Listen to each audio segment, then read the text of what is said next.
Catherine Kennedy from SAHA and Isak Mena from the SABC Digital News. Ladies, gentlemen, good morning. Good morning. Thank you for joining us this morning. Isak, first, what is the SABC's interest in a website like this? The SABC invested a lot of time, money, energy in the late 90s in covering the Truth Commission. And we've broadcast an extensive series over a 2-year period, at the time on a weekly basis. And we thought it would be a really good idea to take that out of the archives and put it up on the web where not only South Africans but the whole international community can get access to that. So, Catherine, when you came up with the idea, what was driving you as SAHA? Well, SAHA is, we're an activist archive. We're an archive very much about how you use documentation to support human rights, how you use documentation and archive to support struggles for justice. And the Truth Commission was an incredible exercise in transparency and public scrutiny. Since the Truth Commission finished, there's been very little access to the records, the archive of the Truth Commission. And so we have been, for over a decade, committed to trying to make records of the Truth Commission, of the process of South Africa trying to come to terms and address its past more readily available. So where's the content coming from? The SABC's broadcasts, or do you now have access to TRC documentation, those investigative reports from Dumisa Nzebeza and many others who worked there? We have a lot of TRC records available through our archives at Constitution Hill that we've secured from state archives over the last decade through the Promotion of Access to Information Act. But we were very interested in the SABC series because it was incredible coverage, it was very insightful coverage of the public hearings components of the Truth Commission.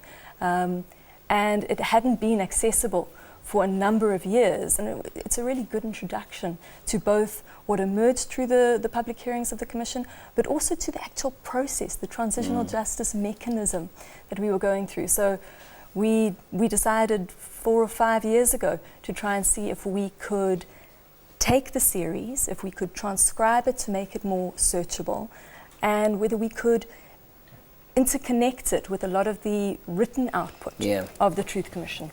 So, Isak, does it bring in also reports from newspapers and all of that kind of detail? If somebody goes into the website, what will they see? What kind of experience does this give them? It's a purely historic resource that the SABC believes as part of our public service, we make that available. So it's our video material, plus the full text of the final TRC report, plus other documentation, which is all interlinked.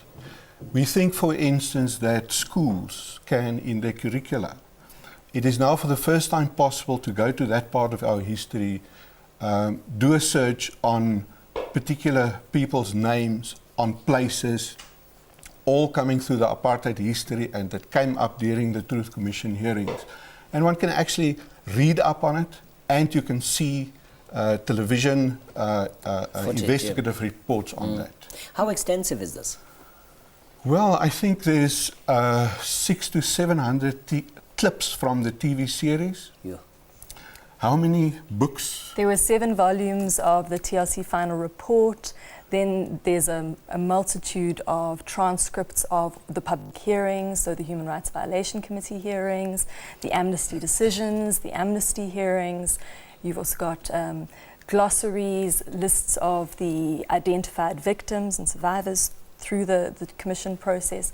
That's all interlinked, and so you're searching across all those resources at the same time. So for the first time, really, the social justice sector and the international community, plus educational institutes in South Africa, from schools to universities, can actually use this as a resource to teach people about the TRC and the apartheid history. So who's your target market?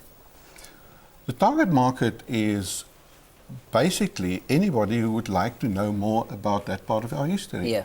It's done in a way that it can be used from schools to research organizations to activist organizations. Yeah. And I'm sure during this time when there are lots of interest in what happened in the 10 years since the recommendations of the TRC, many people would like to go back and just refresh their memories about what happened in the late 90s. Okay, so the website is www.sabc.co.za /TRC. That's Okay. correct. All right. And then you can navigate and read to your heart's content. Thank you very much. Thank you very much, Catherine, for joining us this morning. Isak Mena, thank you very much, editor, SABC Digital News.